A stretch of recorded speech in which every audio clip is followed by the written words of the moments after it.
Hello, thank you for joining our 2020 International Forum and Korean Traditional Performances. My name is Eun-hee-gu, the Secretary of NUACSF, and I am honored to be an MC of this event. This event is co-hosted by the National Unification Advisory Council, San Francisco Chapter, NUACSF, and the Consulate General of the Republic of Korea in San Francisco. This event will be divided into two parts. First part is International Forum led by Dr. Gi-uk-shin and three distinguished panelists. And the second part will present a video of the Korean traditional performances provided by the Korean National Kugak Center. First of all, there will be a national ride. Please all arise and face the flags in the screen.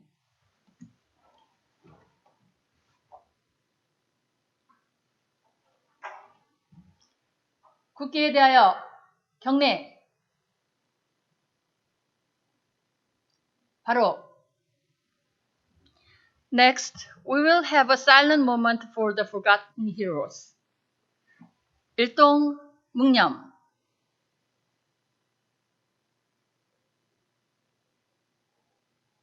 바로. Please take a seat.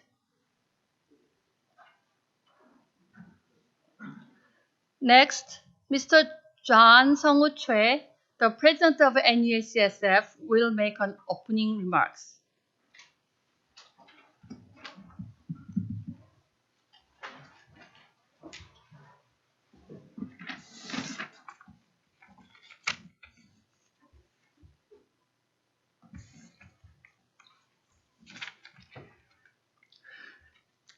Good evening, ladies and gentlemen.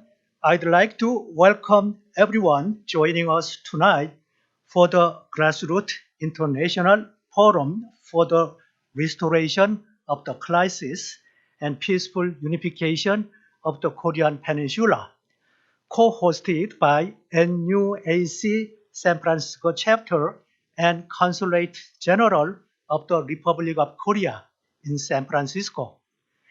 And I sincerely thanks to four great panelists, Dr. Gi-uk-shin, Soo Kim, Joseph Yoon, and Barbara Demick. My name is John Sung-woo Choi, President of the National Unification Advisory Council, San Francisco Chapter.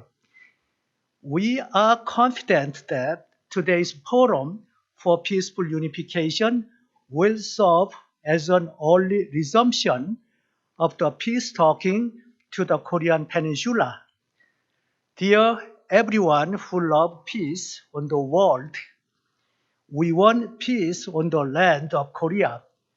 For the peaceful land, we need all of your help and support to declare an end of war to the Korean Peninsula and co-host the 2032 Seoul Pyongyang Summer Olympic. Please participate in this process to make Korean dreams come true. And I'd like to express my sincere thank you to all for joining us tonight. Also, special thanks to Seung-hwan Lee, Secretary General, Seok-hee Kang, Director General of the NUAC, and all other staff members. Also, thanks to the NUAC San Francisco staff members for their dedication to prepare this event. The NUAC San Francisco chapter will work more harder until establish a peace and prosperity on the Korean Peninsula. Please stay in safe and healthy during this pandemic. Thank you.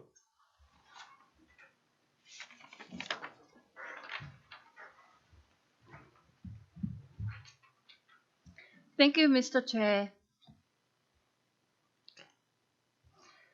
Next, we will play a video of Mr. Seung-hwan Lee, the Secretary General of NUAC, for his congratulatory remarks. 샌프란시스코 자문위원 및 동포 여러분, 그리고 미국 시민 여러분 반갑습니다. 민주평화통일자문회의 사무처장 이승환입니다. 먼저 코로나19 확산으로 인해 어려운 상황임에도 불구하고 한반도 평화통일에 대한 공감대 확산을 위해서 온라인 평화통일 국제포럼 및 한국 전통문화 공연 프로그램을 준비해 주신 샌프란시스코 협의회에 감사드립니다. 2019년 9월 1일 출범한 19기 샌프란시스코 협의회는 최성우 협의회장님을 중심으로 어려운 코로나 환경 속에서도 다양한 사업을 추진해서 미주 지역협의회의 모범이 되어 왔습니다. 특별히 이번 행사는 풀뿌리 평화공공 외교를 위한 민주평통과 외교부의 협력 사례로서 매우 큰 의미를 갖고 있습니다. 행사 개최를 위해 물심양면으로 지원을 아끼지 않은 샌프란시스코 총영사관에도 감사의 말씀을 드립니다. 오늘 포럼에는 한반도 문제 최고의 전문가들이 참여하셔서 북한, 한미 동맹의 전략이라는 주제로 발표 및 토론을 진행해 주시고 계십니다. 포럼의 좌장을 맡아주신 신기욱 스탠퍼드 아태연구소 소장님과 패널로 참여해 주시는 김숙 전 대한민국 유엔 대사님, 조셉 윤 전 미 국무부 대북정책 특별대표님, 바바라 데믹 전 LA타임즈 기자님께 깊은 감사를 드립니다. 아무쪼록 이번 국제포럼을 통해 자문위원 및 동포 여러분 그리고 미국 시민 여러분들이 현재 위기를 극복하고 다가올 미래에 선제적으로 대처할 수 있는 지혜를 얻으시기를 기원합니다. 민주평화통일자문회의 의장이신 문재인 대통령께서는 최근 유엔 연설을 통해 한반도 평화는 동북아 평화를 보장하고 나아가 세계 질서의 변화에 긍정적으로 작용할 것이며 그 시작은 한반도 종전선언에 있다고 강조하신 바 있습니다. 민주평통은 또한 최근 한반도 종전선언 촉구를 위한 민주평통 추진위원회를 구성해서 체계적이고 효과적인 한반도 종전선언 촉구 운동을 추진해 나가고 있습니다. 자문위원 및 재외동포 여러분들께서도 한반도 종전선언을 위한 평화공공 외교에 힘을 모아주시기를 당부드리며 미국 시민 여러분들 또한 한반도의 항구적 평화 구축을 위한 한반도 종전선언 노력에 많은 관심과 지지를 부탁드리겠습니다. 또한 한국 정부는 동북아의 평화를 추구하고자 2032년 서울 평양 공동올림픽 개최 유치를 위해 노력하고 있습니다. 세계인들이 올림픽을 통해 서울과 평양을 동시에 방문하고 즐기는 진정한 평화의 가교를 잇기 위한 노력입니다. 동포 여러분과 미국 시민 여러분께서도 한반도가 화해와 번영의 시대로 전진할 수 있도록 함께 힘을 모아주시기를 부탁드리겠습니다. 아무쪼록 이번 온라인 국제포럼 및 한국 전통문화 공연이 힘든 시기를 함께 이겨내고 있는 여러분들께 더 큰 위로와 용기가 되기를 기원합니다. 감사합니다. Thank you, Mr. Lee. Next, I will invite Mr. Kwang Yong-jung, Deputy Consul General of the Republic of Korea in San Francisco, to give a welcoming remarks.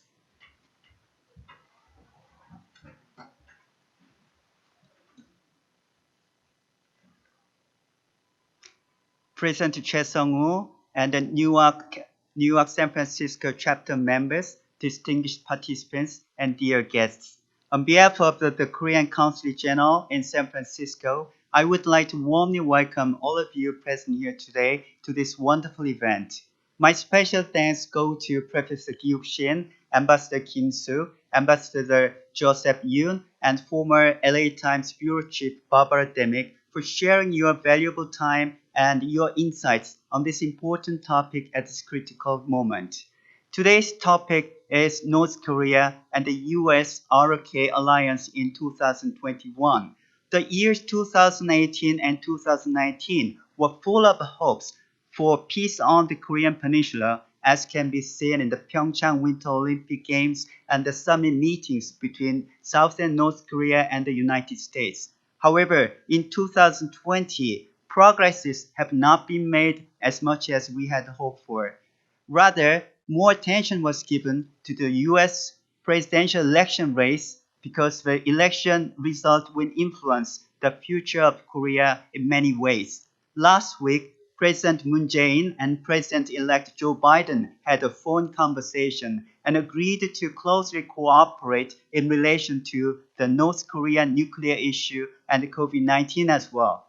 Next year, we expect many changes and challenges. However, through the in-depth discussions like today, we will be more informed, we will be more prepared for the future challenges, hoping that the year 2021 will be a turning point for the future of the Korean Peninsula.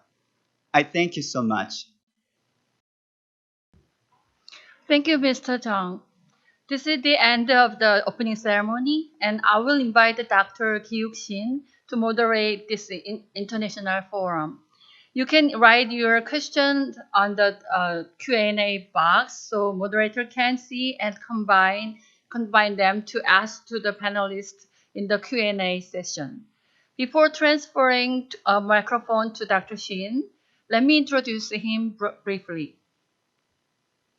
Dr. Shin is the director of the Walter H. Shorstein Asia Pacific Research Center, the William J. Perry Professor of Contemporary Korea, the founding director of the Korea Program, a senior fellow of the Freeman Spokane Institute for the International Studies, and a professor of sociology at Stanford University.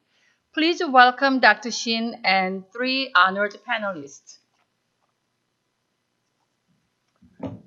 Okay, thank you, Dr. Hu. Good evening, everyone. I'm so honored and happy to chair today's session, which is very important and also really timely. So today I'm not really working as a director of Shortenstein APAC, but rather as a fellow Korean American citizen in the Bay Area. So we really have a star lineup for the panel this evening. So I'm going to introduce our three panelists this evening. So first, Ambassador Kim Suk. I think many of you in the Bay Area know him already quite well. He was Deputy Consul General in San Francisco some time ago, and he'll spend some time with us at my center as well.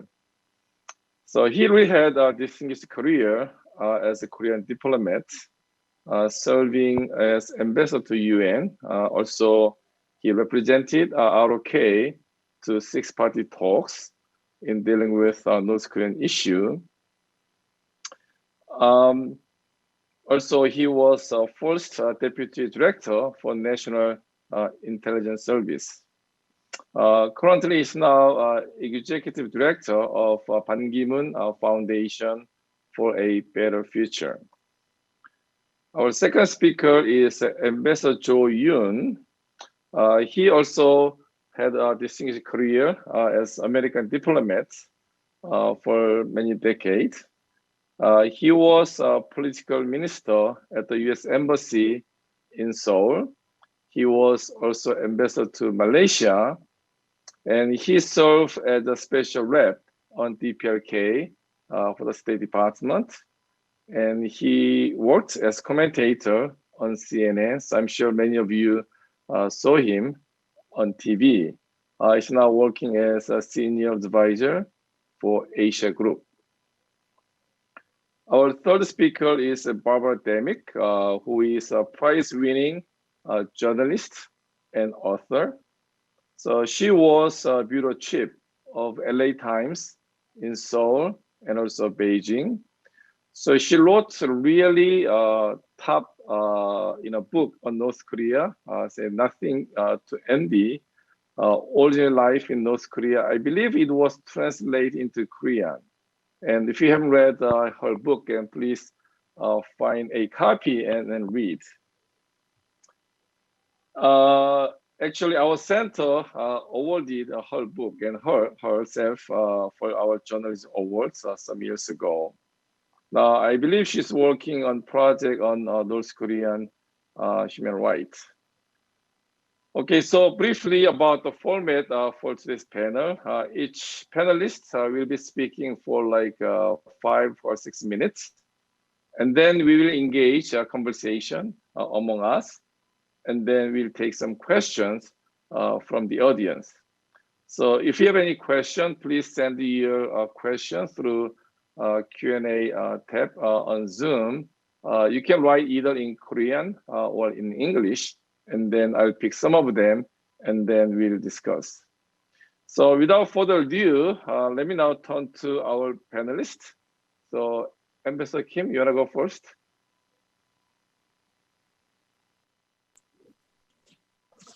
Yes, thank you, Dr. Shin. Good morning, everyone. And of course, good afternoon to those who are in West Coast. My special greetings to the offline participants in San Francisco as well. The international community extols the Vice President Biden's victory with positive anticipations for a future and hope. And US allies and friends are looking forward to rebuilding multilateralism and rules-based liberal internationalism. On the other hand, I would think that Kim Jong-un is scrutinizing every word spoken by the president-elect far more keenly than any other state leaders in the world. Past records indicate that North Korea has provoked almost every time there was a change in administration in the US or in South Korea. There's a possibility that North Korea will provoke this time again by testing ICBM or SLBM that were disclosed last October 10th. I hope China has put pressure on North Korea to abstain from doing provocation. On North Korea's denuclearization, Trump's denuclearization efforts have failed. 2 US-North Korea summits taught us that North Korea never gives up on the nuclear arms of its possession.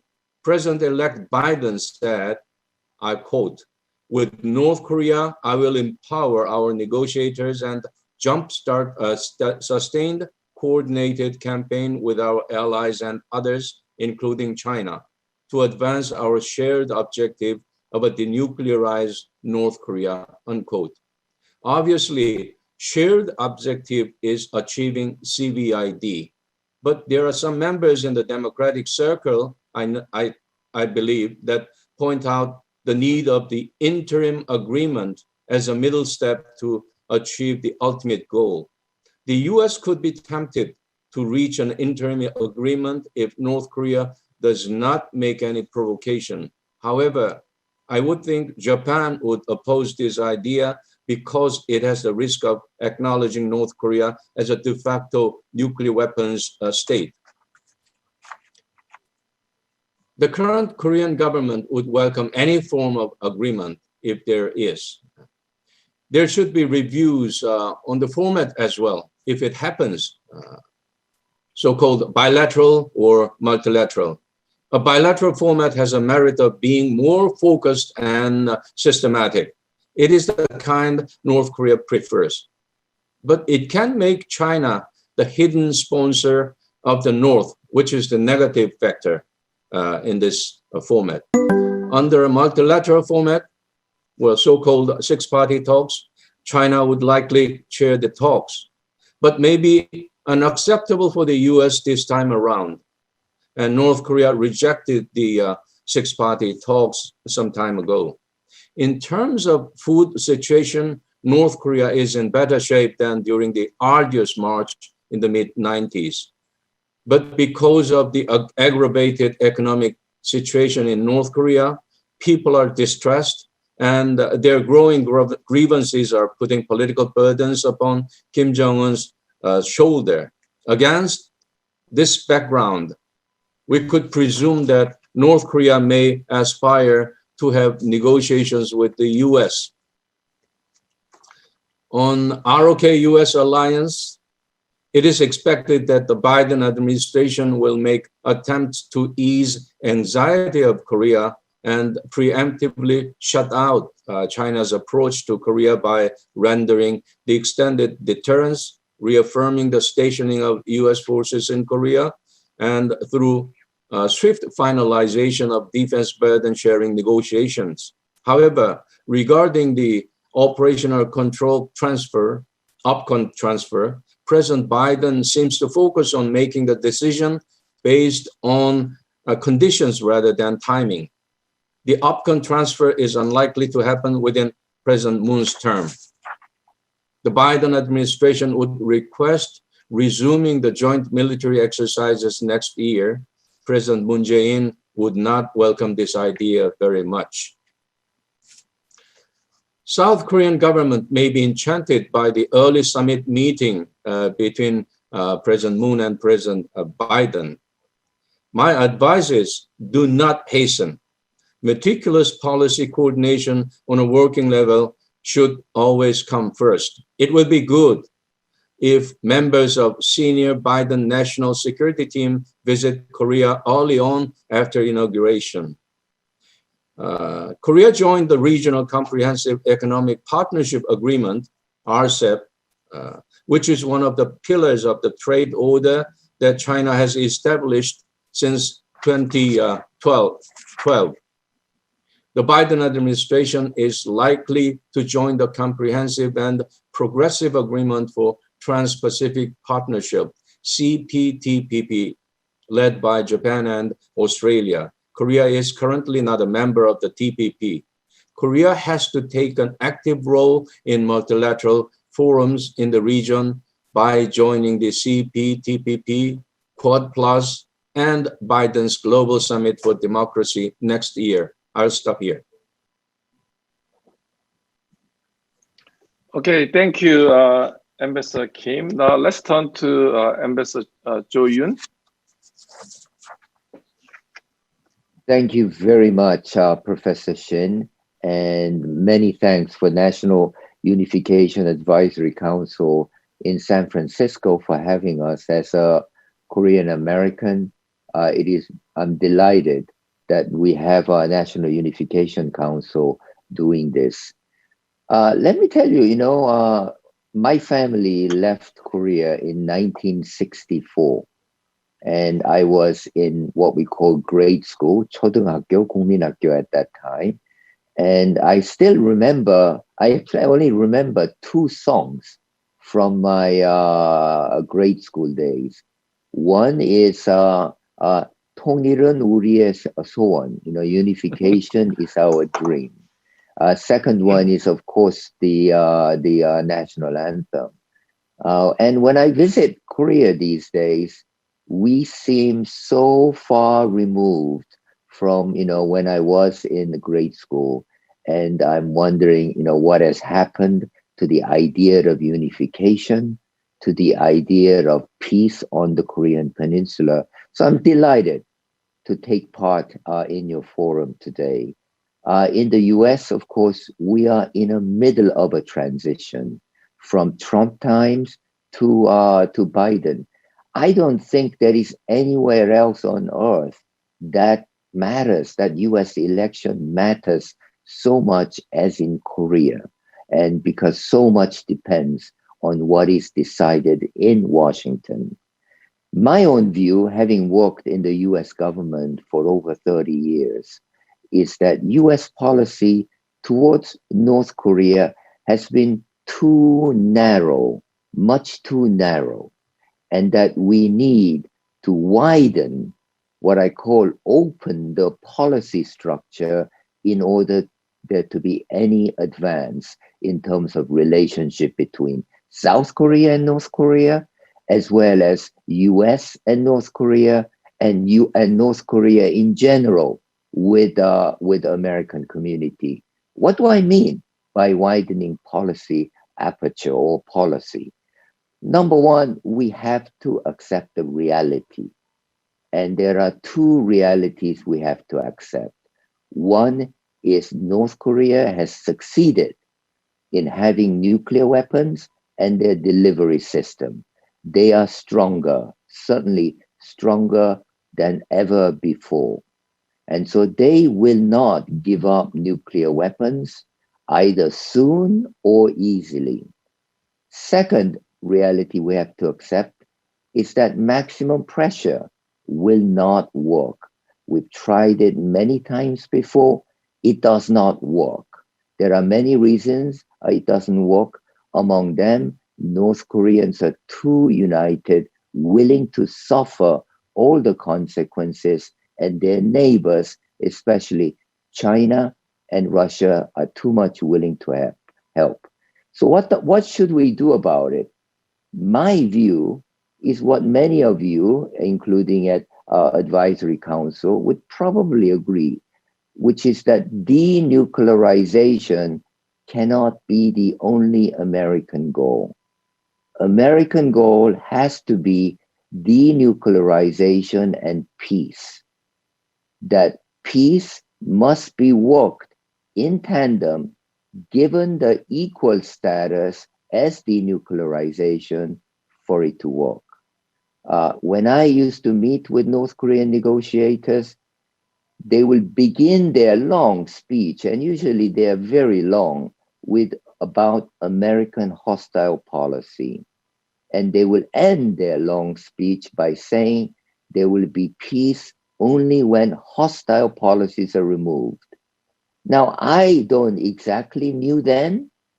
I didn't know then what they meant by hostile policies, but this is something we must get into in terms of their peace idea in order to work with denuclearization at the same time.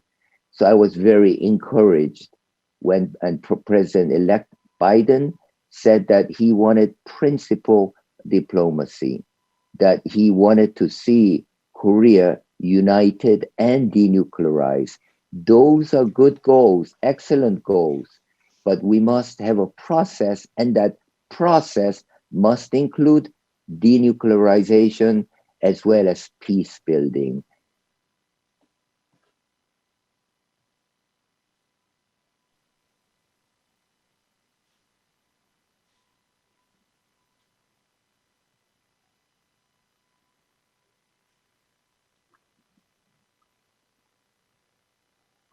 So, Ambassador Yoon, you are done?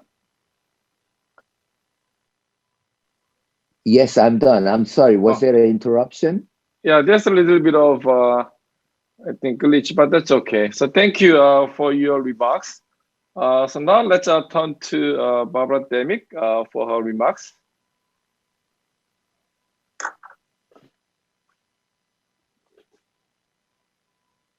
So please unmute. Thank you very much, Professor Shin, for that warm introduction. I'm delighted to be here and delighted to meet the members online of the National Unification Advisory Council. It's wonderful work that you're doing. I'm going to confine my remarks to the humanitarian situation in North Korea because that is my area of expertise. This story has been dominated in North Korea, as with everywhere in the world, by COVID-19. And, you know, it's strange because North Korea is a country that claims not to have any COVID-19 cases, but they may end up the most devastated by the pandemic. And this is also strange because North Korea is in many ways better equipped to handle a pandemic than other countries by virtue of its unique nature. You know, you don't have North Koreans complaining that their human rights are being violated by having to wear masks, like you see with some Americans.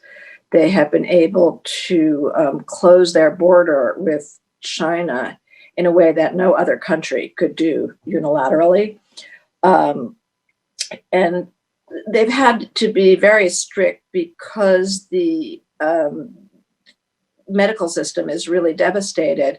North Korea ranked, I think, 193 out of 195 of all countries nationally in the Johns Hopkins Index of Global Health Security.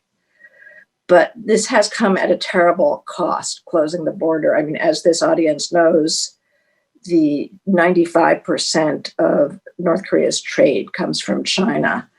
And closing the border has really wiped out the sources of hard currency, both the licit and illicit sources. It's really been more effective than the best crafted sanctions regime. It so hurt them. And, it came at a time that the North Korean economy was looking up. I think trade with China was up about 15% last year before the lockdowns. Chinese tourism was booming. I've heard figures of in season 1,000 to 2,000 Chinese tourists a day. I've heard from people who've traveled to North Korea frequently that the hotels and restaurants are just teeming with Chinese tourists. And that's all gone. And then you had this succession of 3 typhoons in August and September. And they wiped out maybe 100,000 acres of agricultural land. They also exacerbated the long-term problems with flooding in the coal mines. And, I've seen several news items that I find very worrisome. There was a report recently that North Korean soldiers were injured laying landmines by the Chinese border along the Tumen River. This is a main crossing point for North Korean defectors. And that indicates that there's some level of desperation, because otherwise they would be cracking down. There was another interesting report recently saying there was a crackdown on the unauthorized manufacture of face masks. And that's another strange thing, because it shows that there's really no economic liberalization in North Korea. And other reports that are troublesome: no cabbage to make kimchi. There's been a ban on the use of grains to make alcohol, which means I guess the parties won't be very much fun. I know quite a few North Koreans. As Professor Shin mentioned, I wrote this book, Nothing to Envy, which is about life in Chongjin, a city in the far northeast in North Hamgyong province. And I stay in touch with the North Koreans in the book. They all live in and around Seoul, and I see them every time I go to Seoul, which most recently was, I guess, in November. And I heard from everybody that the food supply, the electricity was really veering back to the bad old days of the 90s. And I mean, this is very anecdotal, and I hate to say this kind of thing at an academic conference, but I know these people a long time and I trust them. And a few years ago, they had been quite upbeat about the situation improving in North Korea. So, there is great grounds for concern even before COVID-19. Thomas Quintana, who's the United Nations Special Rapporteur on North Korea, gave a report last October saying this, I'll just read an excerpt. He said, "This crisis highlights historic economic hardships facing people in North Korea, worsened by the most severe sanctions regime and increasing numbers of natural disasters. Under this unprecedented situation," he said, "that there's a need to reevaluate the sanctions regime more urgently than ever." And I think this will present an interesting dilemma for President-elect Biden. I mean, obviously, North Korea has not been at the top of the agenda with so much going on in the world. In the United States, we're very distracted. But I think there will be a rethink in many ways about North Korea, especially when it comes to humanitarian concerns and human rights. The human rights really kind of fell off the table the last few years. I mean, it was barely mentioned at the 3 meetings between President Trump and Kim Jong-un. I've heard many complaints. I don't know how justified they are, but I have certainly heard from human rights groups in Seoul that the Moon Jae-in government tries to keep them quiet and has, discouraged independent human rights groups run by defectors inside South Korea. And I'm hoping that when the Biden administration picks up the North Korea portfolio, as Ambassador Yoon said, that they'll sort of widen the aperture, that they'll take a closer look at human rights. And, they've been sort of pulling on this string of denuclearization for many, many years. But, sometimes approaching things differently and I think elevating human rights, might lead to a better outcome, at least so I hope. Okay, thank you so much for your remarks. I think a lot of issues are on the table. So I'm going to maybe ask a few questions, and then all of you are invited to make comments. So let me start with North Korean position right now. As you know, North Korea has been pretty quiet. Before and after election. As Ambassador Kim mentioned, I'm sure, they are, watching very closely, maybe more than any other country. But what does their silence mean or suggest? Maybe, as Barbara Denning mentioned, they are preoccupied with their domestic challenges, or they are disappointed that Trump has lost election, or they may feel quite comfortable, so there's no reason to rush because, they continue to, amass their nuclear and missile capabilities, and, Kim Jong-un had a lot of international spotlight in the past couple of years. So, what does it mean? What does their silence mean? So I invite anyone to comment on that question. Yes, Ambassador Kim. Yeah. Well, what does current silence mean? A couple of days ago, Kim Jong-un presided over the Central Politburo meeting, but he intentionally, or I think it is intentionally, skipped mentioning the recent election and President-elect Biden. I think they are wait and see for the time being, and they need to gather more information about the words the president-elect utters, and what will be the members of the national security team, and what are their mentioned in the following weeks or month.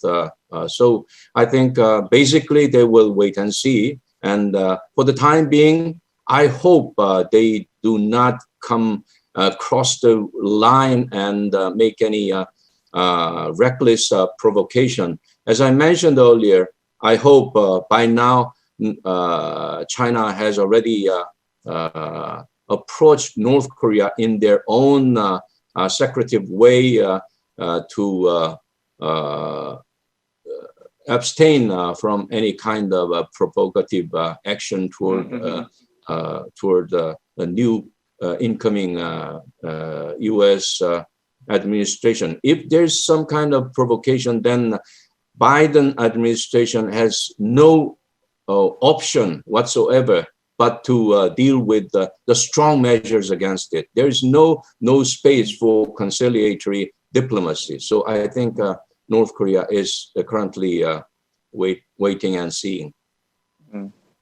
So yeah, Ambassador Yoon. Well, thank you very much. I very much agree with Ambassador Kim. There are, in general, the first thing is North Koreans are quite happy where they are compared to 4 years ago when Trump came in. Right. They are much more recognized worldwide. They legitimate, even if I say so, and which is why, as Ambassador Kim mentioned, they were hoping that Trump would win the election. Right now, he has not won the election, but the transition in U.S. is confusing everyone, including you, me, and I'm sure the North Koreans. They're saying, what on earth is going on, and so they are saying, let's not do anything, as Ambassador Kim says, until there is some settling down in Washington. Now, the problem is it's going to take a while for Washington to settle down. First of all, we have to say, somehow transition has to take place from Trump to Biden. And then Biden comes in, and it's going to take few months for the national security team to take place, to take root, have a review of issues. So we're looking from now, maybe 6 months or so until there is a strong signal what Biden administration wants to do. Can they wait 6 months quietly, nicely, like Ambassador Kim? I hope so, but there is a big chance they might not. Thank you. So, Barbara Demick, any comments you want to add? My sense of it is that the Biden administration will not react until they're forced to do so. There's just so many domestic concerns in the United States. And I think the issue is, as the other speakers have said, at what point the North Koreans will stage a provocation to force President-elect Biden's hand. I'm not sure that they will use the same playbook as in the past. I mean, I think the economy is in really dreadful shape. I think it's much worse than has been publicly reported, and that they will, maybe even, play the humanitarian card, try to get some sanctions relief, on the basis of the typhoons this summer, of the lockdown, of the border over COVID. I expect things to go a little bit differently this time. Okay, then let's turn to South Korea. As you mentioned, this time the transition in the United States will be much more challenging than usual. I mean, for the reason that we all understand. And looks like the Moon Jae-in government, for probably the right reasons, they seem to be quite anxious to move on North Korean issue. So what advice would you give to Seoul during that transition and maybe early days of Biden administration? Because as Joe mentioned, it will take at least like 6 months or so before having team and so on. So what kind of advice would you give to Moon administration? So any of you? Yeah, go ahead. Yes, I would advise, don't be hasty and try to contact on a working level as many and closely as possible with the incoming administration. And recently Foreign Minister Kang Kyung-hwa visited Washington, but nothing was revealed so far on newspaper. But maybe it is too early. But once national security team comes over surface, then I would strongly suggest and recommend that the current Moon Jae-in government approach, or vice versa, each other to make the close consultation. And I would stress that not only the bilateral consultation and coordination, I would think that trilateral coordination, including Japan, would be no less important, as there is a new leadership in Japan by Prime Minister Suga. Yeah. I was very happy to see that President Moon was one of the first foreign leaders to call President-elect Biden to congratulate him. And I think that will be the beginning of a relationship between two leaders. And that is always very, very important, to have the relationship between two leaders. Now, really, I think Trump administration and Biden administration have a little bit different approach to South Korea and Korean Peninsula issues. And let me just highlight three of them. One is, of course, North Korea. There is no way that Biden is going to rush into big engagement like having summit. They will be much more deliberative. So again, as Ambassador Kim Suk says, don't try to rush them too much. Second is on alliance issues. I think there, both the South Korean government and the American government can agree to resolve some very thorny issues like the payment to station U.S. troops here. They can resolve those quickly and have a better relationship. Last is the region, the region, how Biden administration looks at China and how Trump looks at China is slightly different. And so South Koreans must realize that and position, again, South Koreans to make sure that they are on track with Washington thinking, but at the moment, making sure national interests are upheld. And then similarly with Japan, again, Biden administration with its emphasis on alliance will want to see a much closer Japan, South Korean relations. And somehow, if South Korea can go some ways to meeting that, that will be a very big plus. Thank you. So Barbara, any comments? Yeah, I've been thinking about how this will shake out. We've seen often a kind of a mismatch between South Korean and U.S. politics. When I started covering the Korean Peninsula, you had Kim Dae-jung was president, left of center, then right of center, George W. Bush, and then it, switched over.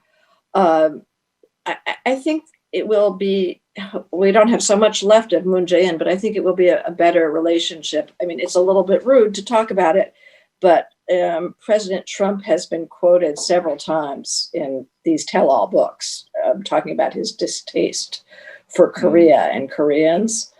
I think there have been some complaints. It may be rude to bring this up, but there was a coinciding of interests between President Trump's desire to make an impact with North Korea and Moon Jae-in's, desire to push forward for a peace agreement. But just because their interests coincided doesn't mean that they liked each other or really were working in tandem. And I've got to think that the situation will be better under a Biden administration. Okay, so I'm getting a lot of questions and keep sending, and I'll try to combine your question from the audience with mine.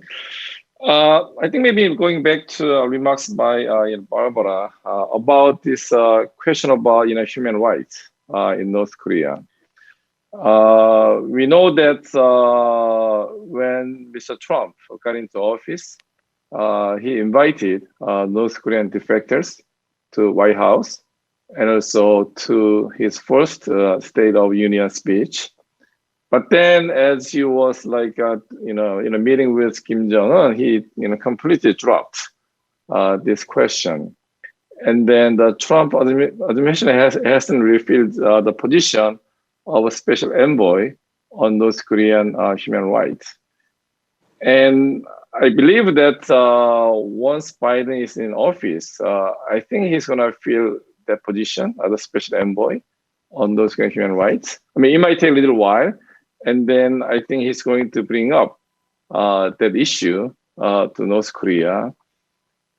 And this could be a possible source of friction between Seoul and Washington, because Seoul may be reluctant to raise the question. So this could be a fairly thorny question down the road, maybe 6 months from now.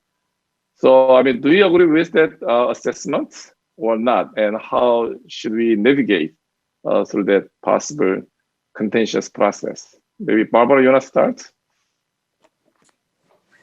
Yes, I saw that Robert King, who was the envoy for human rights under, he was appointed to really work for the UN, but he was appointed by President Obama when President-elect Biden was vice president, and he also predicted that there would be an envoy for human rights.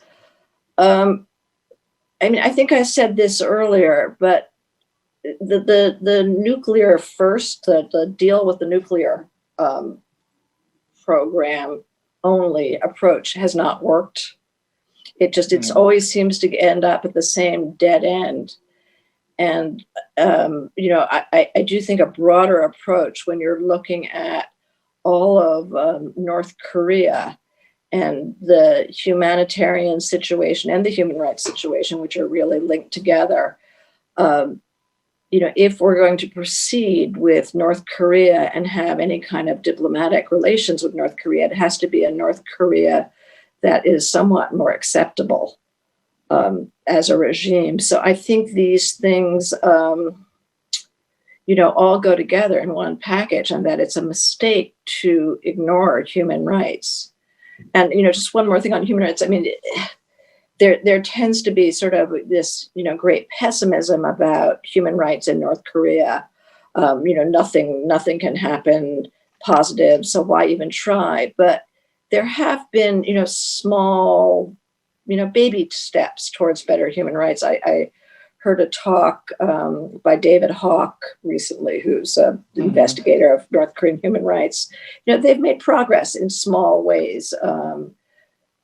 People with disabilities, some women's issues. And, I think it's something that needs to be pursued.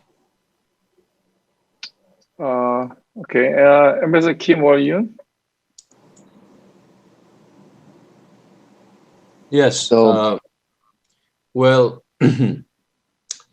of course, the denuclearization issue is priority one.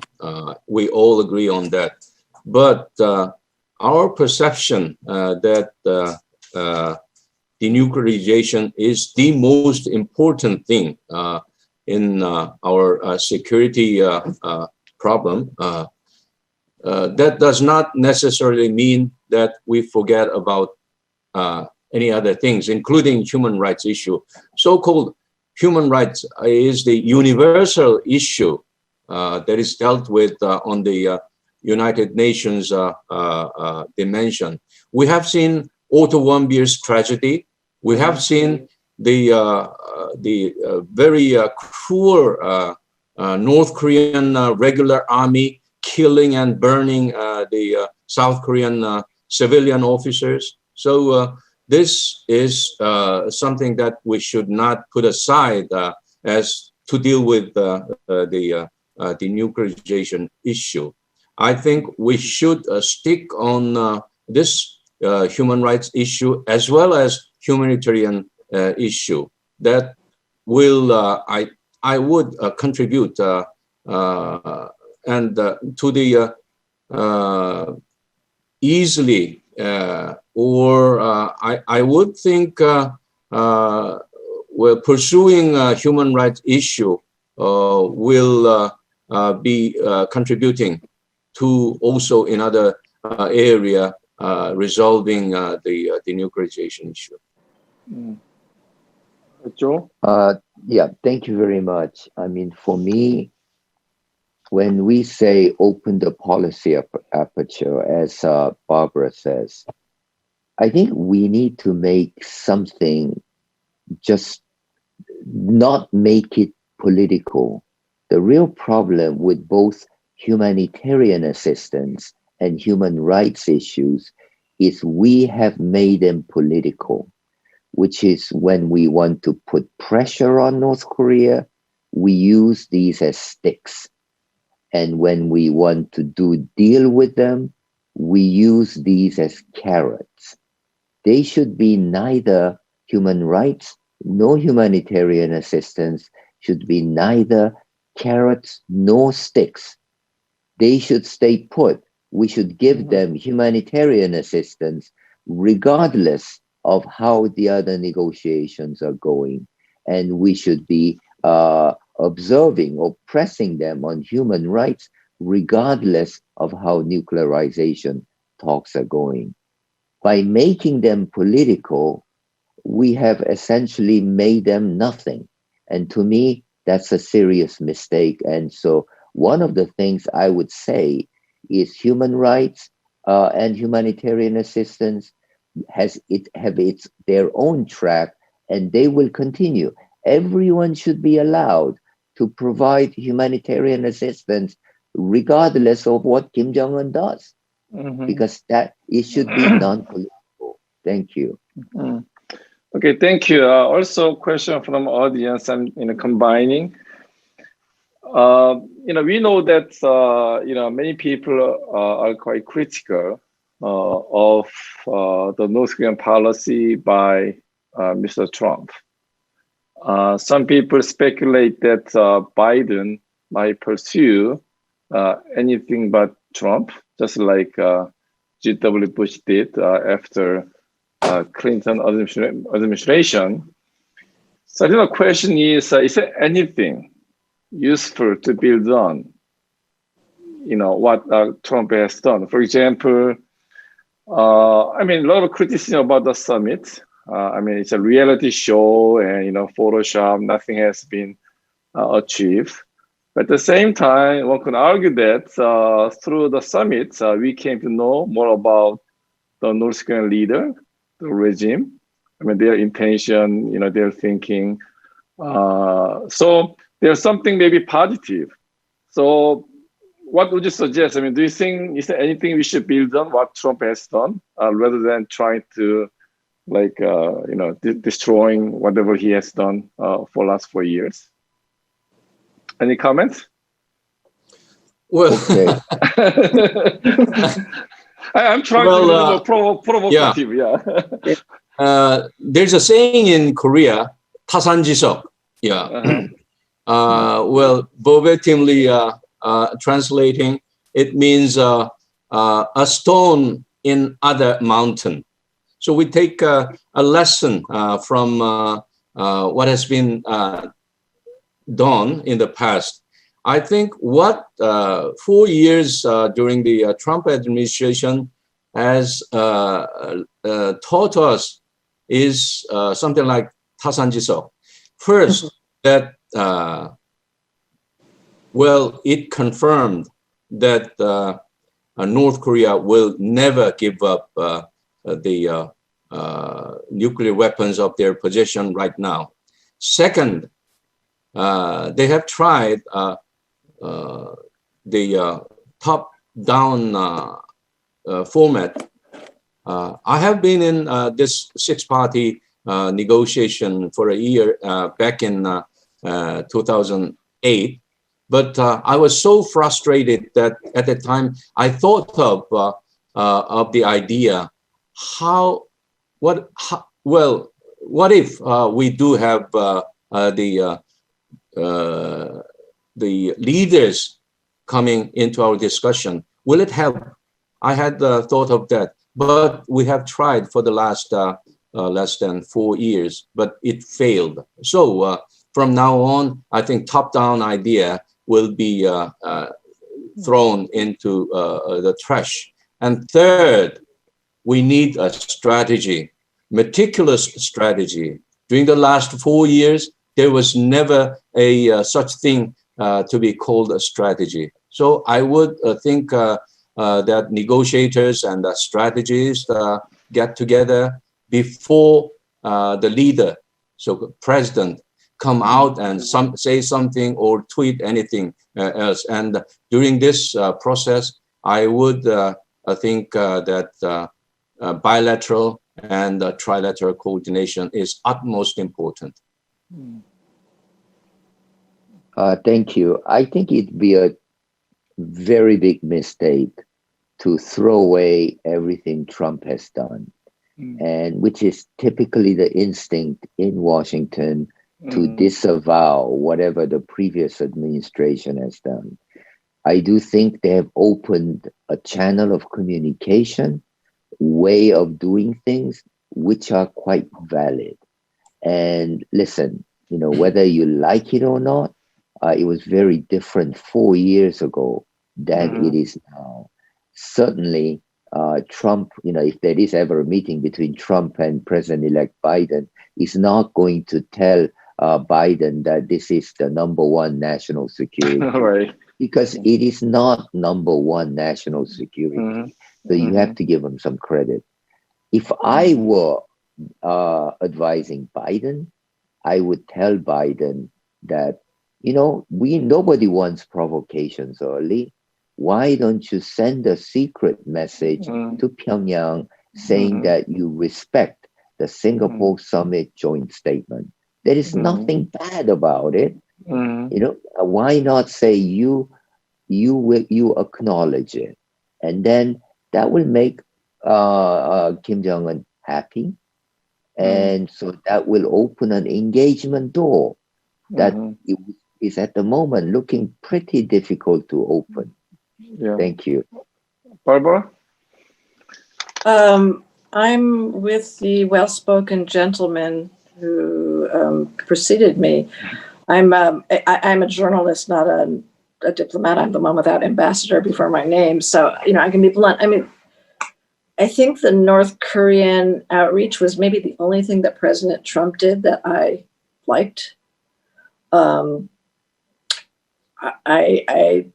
thought it was worth a try.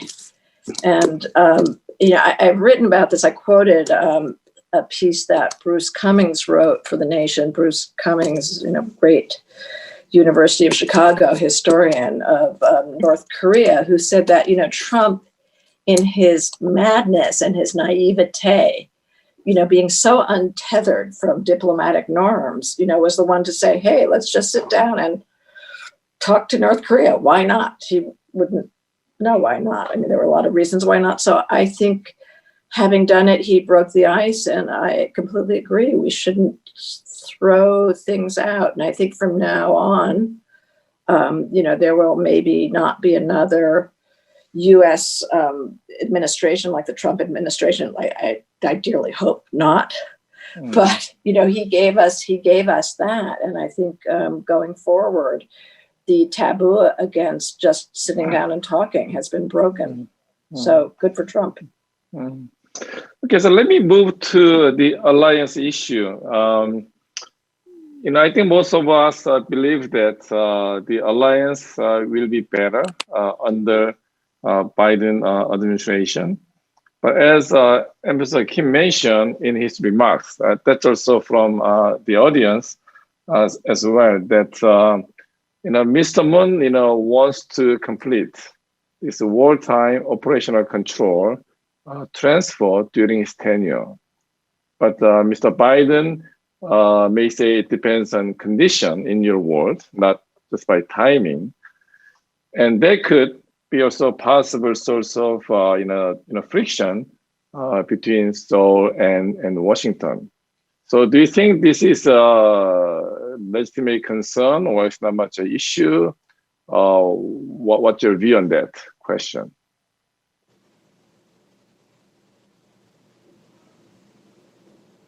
Well, maybe I'll go first, okay? On this tough question. The real problem with wartime operational control, OPCON transfer, in Korea has become a big political issue between left and right, between those who want self-determination, sovereignty, and those who are more afraid of security issues in North Korea. In the US, it's 95% technical issue. And so it's a military issue. And so really, if you ask Biden or anyone in senior, what is this all about? They really don't know what it's about. Ultimately, what it's about is U.S. military reluctance to put U.S. military personnel and assets under Korean control. Imagine a situation, if there is a war contingency on the peninsula, there will be literally hundreds of thousands of U.S. troops here, including nuclear submarines and maybe several aircraft carrier groups. Americans are simply not going to put them under a Korean commander who have not been used to doing it. Someone is saying that this is like putting Rolls Royce, to a kid who just passed the driving test. So that's the real concern. And so if you say, and so everyone says, okay, let it be condition-based, but that condition will never be satisfied. And that's the problem. As long as North Korea has nuclear weapons, South Korea does not have nuclear weapons, how can the threat situation change to meet that condition? So it's a tough issue. I completely agree with Ambassador Kim. As long as you define a transfer of OPCON base on condition base, it's not going to be met by the end of President Moon's term, as is the strongly stated goal of the South Korean government. Well, I would be a little reserved, and I would be less pessimistic than Ambassador Yoon. Well, will that conditions be met? Will not be met forever? I disagree with that. There are three conditions. I would not repeat them, but those conditions may be met at some time in the future, but now, not now. I have met military personnel in Korea, both Korean military and defense people, as well as high-ranking U.S. military officer in Korea quite recently. They are all agreed that it is premature to transfer this OPCON authority to Korea within the term of Moon Jae-in presidency. Well, we have only 1 year and a half until the end of President Moon's presidency, and it is well, I would say it is reckless. This may be, I agree, this is very politically thorny issue in Korea, but in the U.S. It is technical issue. I would add one thing. This is very militarily, strategically important issue in both Korea as well as in the United States. This is one of several very heavy issues that governs the security of Korean Peninsula. Okay, Barbara, now you can reconcile between two ambassadors. I think I'm going to pass on this okay. this question because it's not my area of expertise. Thanks. Yeah. Okay, so I will now ask the final question, and once again, thank you so much for engaging so interesting way. So let's assume that we reconvene the same session 4 years later. Okay, so 2024, let's say November. And what issues do you think we will be still discussing, and what issues may be gone? It's just more for fun question, but it still might be important because I've been working on this North Korea alliance for last maybe 20 plus years. So we are always come back to square one all the time. So 4 years later will be different or will be more or similar? Seriously, I mean. Well, it depends on what issues. Well, 2024 is the third year of a new Korean government.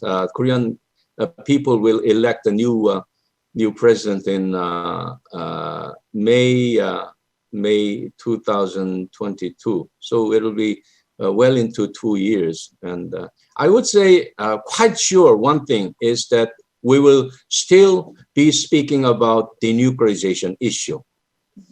And well, the burden sharing, cost sharing issue will be gone, already gone.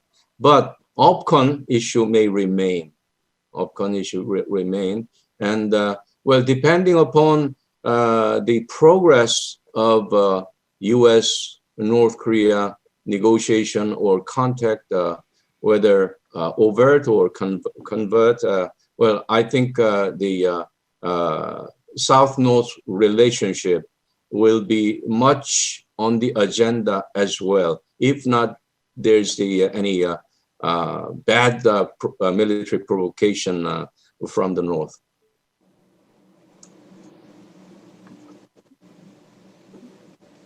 Thank you. I think so.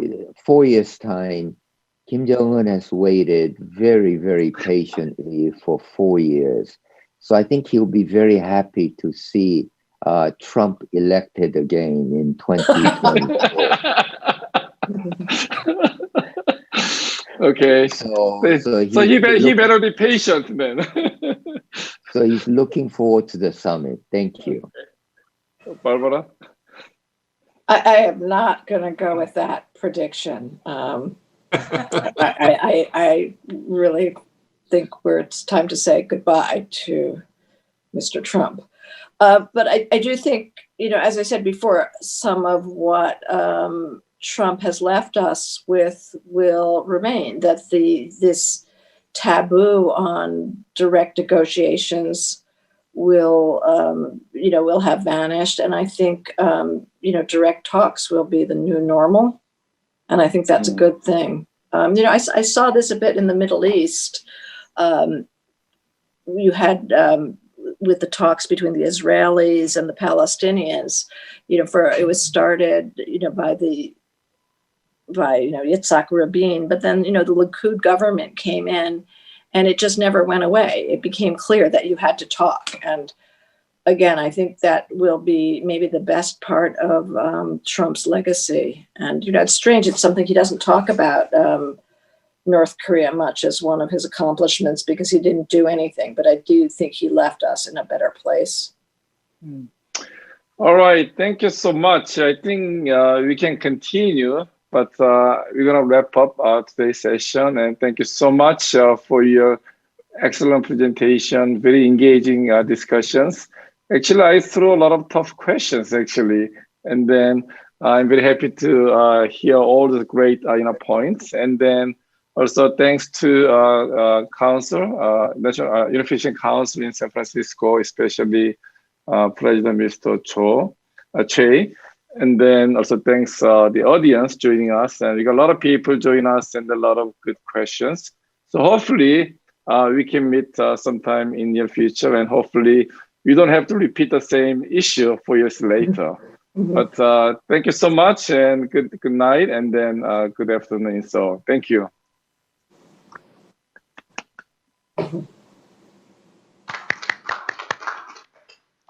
Hello, I'm back. We really appreciate our speakers and participants for making this great forum. So now we will watch a Korean traditional performance video provided by Korean National Kugak Center. You will be able to read an explanation of the performances as subtitles at the bottom of the video. Please enjoy them.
This is the end of tonight's event.